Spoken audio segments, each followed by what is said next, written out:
La dualidad hoy en día se ha convertido en un tema de investigación para algunas personas.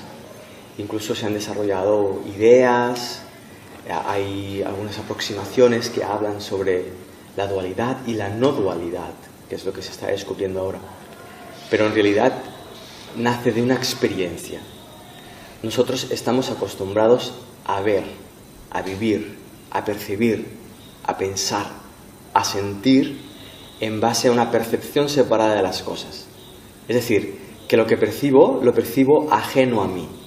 Yo te percibo a ti, yo percibo la ventana, pero aquello que percibo no tiene nada que ver conmigo, soy ajeno. Eso es lo que generaría la dualidad, el dos, el yo y lo observado. Pero algunas personas hemos empezado a experimentar que esa percepción es falsa, así como antiguamente percibíamos que la Tierra era plana y nos la creíamos y nos dimos cuenta de que esa percepción era falsa. Algunos hemos empezado a tener experiencias no duales. ¿Qué significa? Que cuando te percibo a ti, no estoy siendo consciente de que tú seas ajena a mí, sino que somos el mismo ser expresándose de dos formas distintas. Lo cual, curiosamente, y eso es una de las cosas que es como sorprendente cuando lo experimentas, con la ventana sucede exactamente igual. Cuando tú miras la ventana y la percibes, no la ves como un objeto distinto a ti, sino que la ves dentro de tu conciencia, la ves como parte de ti. Nos cuesta concebir cómo sería una experiencia no dual porque la estamos intentando conceptualizar. ¿Qué quiero decir? Que sin la experiencia de unidad, sin tener una experiencia de unidad, intento imaginar cómo sería verme siendo ventana. Cuando yo hago ese ejercicio de imaginación, la conclusión que obtengo no es una experiencia no dual, es una concepción dual de la no dualidad. Ahí es donde se generan filosofías o aproximaciones no duales, pero que son duales en realidad, donde yo sigo percibiéndote como el otro, pero me imagino, ahí no funciona. Es una experiencia interna. Es como cuando sientes algo y sabes que estás sintiendo eso. Es una experiencia que es profunda, que te toca y transforma tu perspectiva personal de las cosas. Yo tenía como, bueno, lo que había entendido de la dualidad era como que había una lucha interna, ¿no? Que tú podías ser una persona fuerte y una persona sensible a la vez, ¿no? Y que a veces como son contradictorios y dices, ¿cómo haces con eso? Convivir con eso, ¿no? Que uno quiera anular al otro en lugar de, como dices tú, unirse. Ese nivel de dualidad que expones, que es un nivel de dualidad interno, donde hay una parte que siente de una manera y otra parte que siente de otra, es un reflejo o un efecto de esa dualidad esencial de la que hablábamos. Curiosamente, cuando yo empiezo a creerme la percepción separada de las cosas, también empiezo a generar pensamientos separados y empiezo a generar emociones separadas. Por ejemplo, la alegría y la tristeza. Son dos emociones que yo las puedo percibir duales, pero no son duales. Cuando tú te abres a sentir la tristeza completamente, cuando te sumerges en la experiencia de la tristeza sin cuestionarla, descubres que al final de la tristeza hay esencia. Y esa esencia es la misma esencia que cuando te abres a sentir la alegría.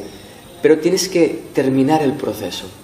Con los pensamientos ocurre lo mismo. Con los pensamientos contradictorios, si tú los contemplas y los miras hasta el final, verás que hay una conciencia detrás de los pensamientos que aúna los pensamientos. Entonces la dualidad desaparece. La contradicción, la incoherencia interna, quiero ir pero no quiero ir por esto, me siento triste pero también me siento alegre, eso desaparece, se empieza a disolver. En definitiva, hay una llamada interna a esa coherencia interna. Para tú querer hacer un cambio en algo y al mismo tiempo no boicotearte con tus propias ideas limitantes ante esa posibilidad de cambio, primero tienes que asumir tu experiencia. ¿Qué quiero decir? Que tienes que asumir los pensamientos que tú ves que surgen al consciente que te están boicoteando. ¿Qué quiero decir con esto también?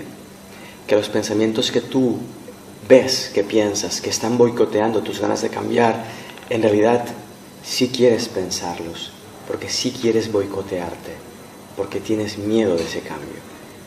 Porque en realidad pretendemos que el cambio termine siendo algo distinto de lo mismo. Lo mismo, pero cambiado. Porque le tememos al cambio profundo, que es la transformación. Porque no sabemos dónde nos va a llevar la transformación, no sabemos cómo va a ser una vez me he transformado. Entonces, aquel dicho de más vale malo conocido que bueno por conocer, lo llevamos hasta la última instancia, cuando en realidad no tiene sentido lo que acabo de decir. Más vale malo conocido que bueno por conocer es el lema del miedo y la desconfianza en la que hemos basado nuestro sistema de pensamiento actual. El miedo es una invención, nos lo inventamos. Y eso es algo que muy pocos son conscientes de ello, porque muy pocos se han atrevido a experimentar el miedo tal como es. ¿Por qué? Cuando uno siente miedo, tiene miedo de sentir eso, le damos la espalda y no aprendemos qué es el miedo en realidad. Pero cuando tú te permites sentir desde lo más profundo ese miedo, te das cuenta de que procede de un pensamiento. Y ese pensamiento, si lo miras, te das cuenta de que es una imaginación, es una interpretación de lo que tú crees que ha sucedido o de lo que tú temes que puede llegar a suceder. Pero eso es falso, es una estrategia mental, de nuevo, para no ir más allá de nuestra personalidad o no ir más allá de nuestra concepción del mundo.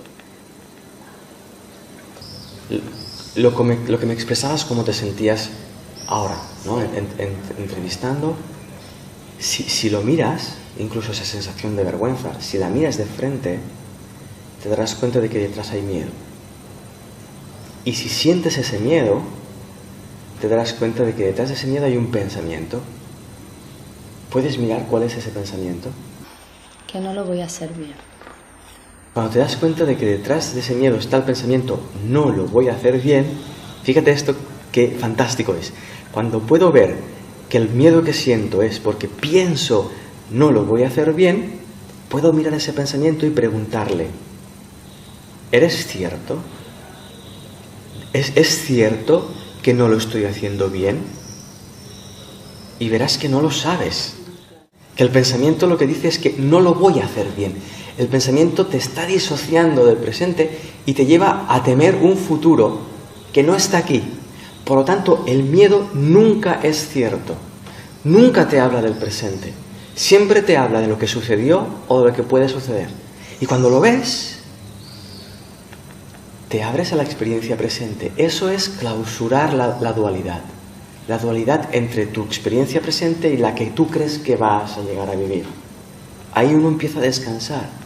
Ahora eres consciente de que ese pensamiento, lo voy a hacer mal, no te está informando de nada, no te habla de nada que sea verdad, te está mintiendo.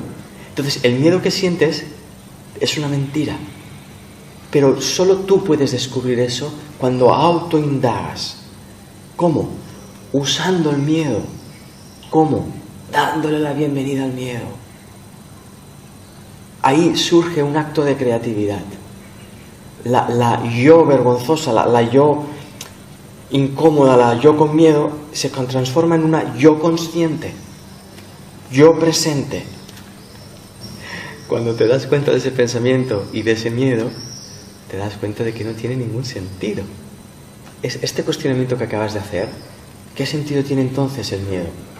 Nadie se lo hace cuando siente miedo. Nadie se lo hace. Lo que hacemos es sentir miedo y reaccionar ante el miedo. ¿Cómo? Saliendo hacia adelante, hacia el futuro, para que el futuro sea distinto a este instante y así no sentir miedo. Pero cuando lo cuestionas, llegas a ese lugar. ¿Qué sentido tiene sentir miedo?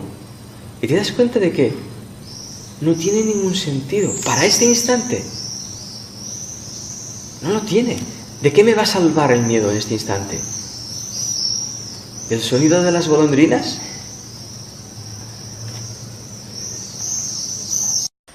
Pero dejar de sentir miedo no es tan fácil, ya que es recurrente. El miedo termina siendo recurrente y parece invencible porque hay una parte de nosotros que aún quiere sentir ese miedo porque cree que si siente miedo reaccionará de tal manera que lo hará bien, que hará la entrevista bien. Entonces, sin darnos cuenta, apostamos por el miedo. Un momento, vale, que si siento el miedo y lo cruzo no sentiré miedo. Ostras, pero si no siento miedo, entonces no podré detonar las estrategias que me lleven a hacer una buena entrevista. ¿Viste? Pero cuando ves eso también te das cuenta de que no tiene sentido. Y de que te das cuenta de que cómo situamos la atención en el miedo deliberadamente, inconscientemente, pero deliberadamente. Hay una decisión de poner la atención en el miedo y construir un contexto deliberado, pero lo hacemos tan rápido que no lo vemos. Nuestra percepción es más lenta que nuestra capacidad de decidir el resultado que queremos de lo que percibimos. Y esto que acabo de decir es brutal, porque significa que estamos tomando decisiones de forma muy rápida que no vemos. Esas decisiones generan una interpretación del contexto, que generan una realidad, que la juzgo, la interpreto, que genera una emoción, que confirma lo que veo. Eso lo hacemos tan rápido que lo que yo pienso es que las cosas son como yo las veo. Y es mentira. Lo que haría la mente dual, la mente egoica, sería comparar cómo se siente ahora con cómo se sentía antes y determinar qué se siente mejor. Y habría bueno, ya me siento mejor. La mente presente, la no dual, no le importa lo que vienes sintiendo antes. Lo único que le importa es lo que estás sintiendo ahora. Y si lo que estás sintiendo ahora no es paz, volvería a mirarlo. ¿Me acompañas con esto? ¿Qué estás sintiendo ahora? Desconcierto. Desconcierto. ¿Puedes sentir ese desconcierto? Y dime, ¿qué sensación o emoción sientes detrás del desconcierto? Y observa que para verlo tienes que sentir tanto desconcierto como desconcierto sientes. En lugar de intentar evitar sentirlo, que es lo que estamos acostumbrados a hacer, tú le estás dando la bienvenida a una parte de ti que está desconcertada. Entonces ves qué hay detrás del desconcierto. La mente en realidad no está separada. Es una entidad compacta. Los pensamientos, las sensaciones, las emociones, la concepción que yo tengo de mí mismo, la concepción que yo tengo de lo que es ser un ser humano, la vida, todo es una cosa igual, es la misma cosa. Cuando yo la percibo seccionada e intento resolverla, me pierdo. Entonces caigo a la trampa de juzgar mis emociones o de generar interpretaciones que generan esas emociones que luego juzgo como buenas o malas, apropiadas o inapropiadas. Caigo en esa trampa de tal manera que no soy consciente de que estoy cayendo en esa trampa, que no estoy siendo consciente de que lo que estoy experimentando es el resultado de mis decisiones y no el resultado de lo que yo estoy viviendo, sino el resultado de mis interpretaciones, de cómo yo decido vivir esto. Cuando empiezas a darte cuenta de esto, ves que el contexto no tiene poder sobre mí, porque es el resultado de cómo yo lo vivo. Entonces tus preguntas o hacia donde tú diriges la entrevista no tiene por qué ser una amenaza para mí. Si yo no lo interpreto, si yo viajo contigo, si no interpreto. Ahora me viene una pregunta sobre las decisiones. ¿De dónde vienen las decisiones? Creemos que nosotros tomamos decisiones. Creemos que vamos al supermercado y nosotros elegimos comprar lo que queremos comprar. Pero nuestro mecanismo de decisión es muy inconsciente.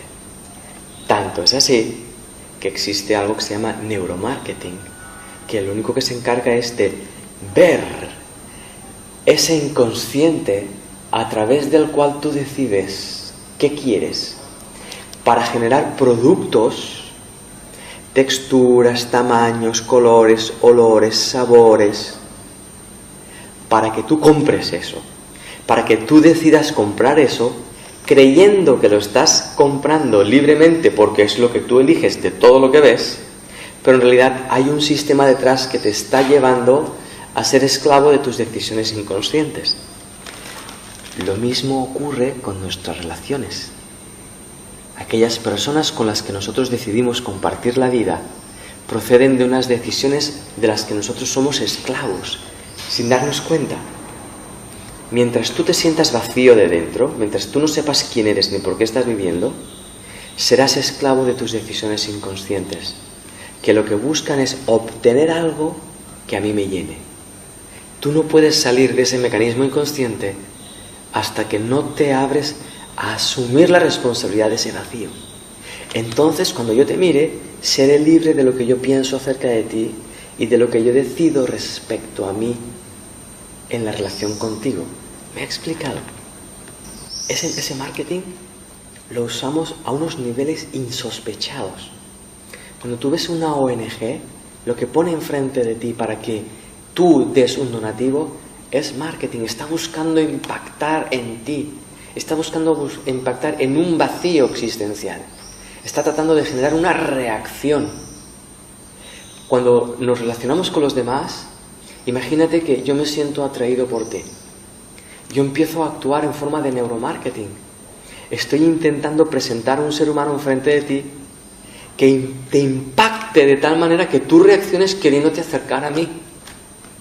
Eso lo hacemos constantemente, constantemente.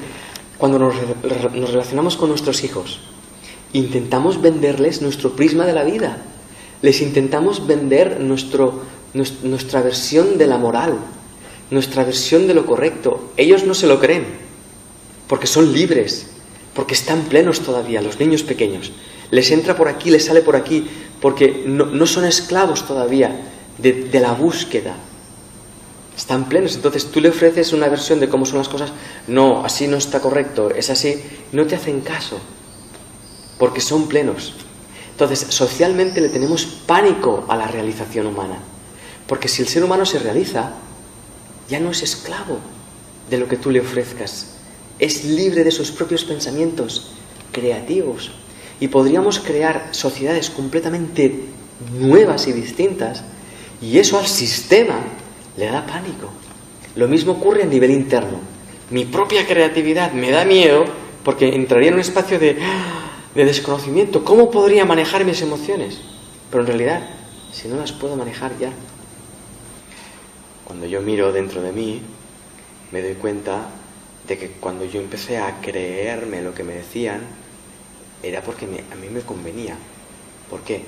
Porque yo quería dejar de sentir esa intensidad que sentía y que se había vuelto en una incomodidad para mí ya. Y yo creé la necesidad de ser adulto. Y al crear esa necesidad de ser adulto, la única referencia adulta que tenía era la que tenía. Y ahí es donde yo les permití que me enseñasen a ser adulto. Pero siempre, siempre detrás de una experiencia hay una decisión individual personal. Y eso es algo que muy poca gente se da cuenta de esto. Si yo creo que soy como soy por cómo me han educado, no podré transformarme nunca, porque la causa estará en el pasado y en los demás. ¿Te acuerdas de la dualidad? Eso es un movimiento, una mirada dual. Pero si yo regreso a este instante y asumo mi experiencia de este instante, descubriré que en este instante está la causa de mi experiencia y veré que en este instante también está la causa de mi transformación. Pero tengo que soltar la creencia de que los demás fueron los que me enseñaron a mí cómo ser. Fui yo quien me creí eso.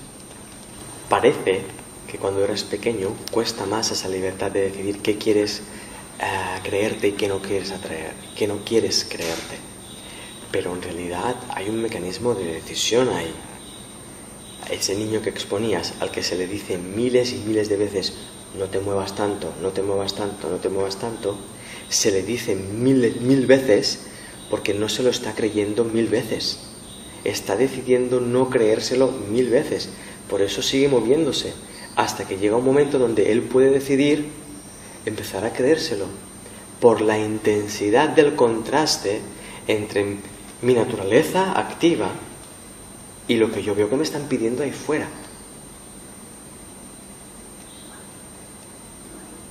Hay muchísima más libertad en el ser humano de la que estamos dispuestos a asumir. Hay muchísima más libertad.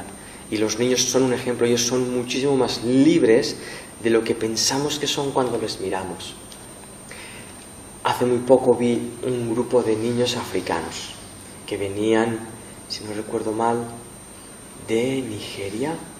¿Eran de Nigeria? De Uganda. Venían de Uganda esos niños. Y cuando tú piensas niños africanos de Uganda, tú piensas que son niños muy marcados por su contexto, que no han tenido la libertad de experimentar ciertas cosas que puedan ser felices. Y cuando empiezas a escucharles cantar, porque son un coro de niños ugandeses, cuando empiezas a escucharles te das cuenta, ¡guau! Son felices estos niños. Por lo tanto, su contexto no les está marcando su infelicidad.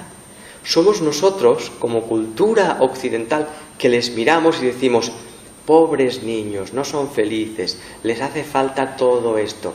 Y generamos en ellos una necesidad. Generamos en ellos una necesidad que si ellos se la creen, dejarán de ser felices porque pensarán que serán felices cuando alcancen la necesidad que la sociedad occidental les está ofreciendo. ¿Me expliqué? En lugar de mirarles a los ojos y mirar, ¿cómo puede ser que estos niños en este contexto de pobreza, entre comillas, sean un alarde y estén expresando esa felicidad que yo estoy buscando cada día en mi trabajo, en mi relación con mi pareja, en mi relación con mi familia, bla, bla, bla, bla, bla, bla? En lugar de investigar, les damos una limosna.